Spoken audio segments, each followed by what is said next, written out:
What's going on, guys? I'm Zach of the Austere Wizard, and just today, Sledgehammer Games released the AE4 and the AE4 Widowmaker, available right now on Xbox Live for Xbox One and Xbox 360 Season Pass owners for Call of Duty Advanced Warfare.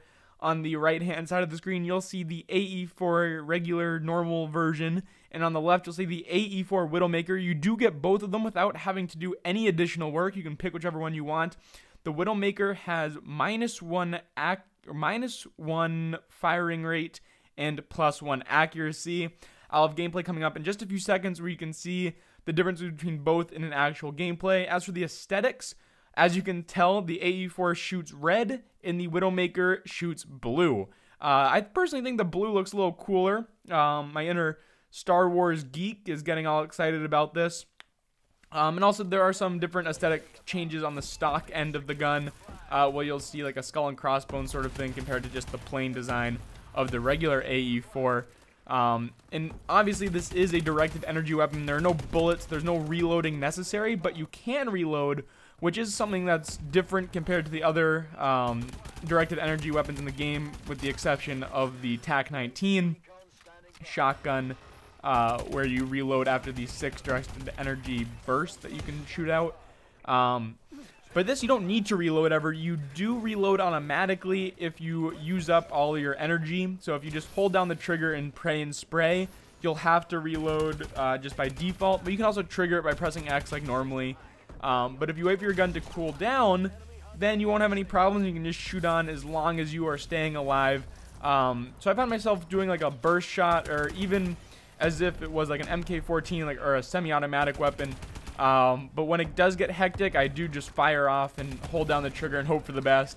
You'll see an incident where that doesn't work out too well in the second half of this video coming up, where I show you just the regular AE4 gameplay.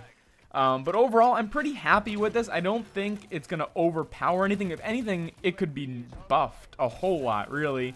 The damage is only, I think, 9 or 10 compared to the BAL. It's about the same, but obviously the BAL, a lot higher fire rate, bullets, damage, and all that kind of gets calculated together. I think this will be a fun weapon to use. I'm definitely going to try and get diamond on it at some point, probably after I finish up the SMGs, but I'm already making good progress. I've unlocked just about all the attachments, and I'll have another video coming up shortly talking about the importance of using the heat sink attachment. So subscribe and stay tuned for that. But overall, I think they did a solid job with this weapon. There's no real weapon balance issues. It fits in nicely. Like I said, it could use a buff, if anything, but I don't think it'll be that big of a problem, considering most people won't even have this for a few months at that. It'll be available on PSN and PC in about a month's time from today, as most DLC is in Call of Duty world. So stay tuned for that if you guys are on the PlayStation Network. And remember, that is only a month earlier if you're on the Season Pass. So definitely go out and pick that up. It's only 50 bucks. I know it's practically like buying another game, but if you're going to get all the DLC anyways, you'll end up spending more.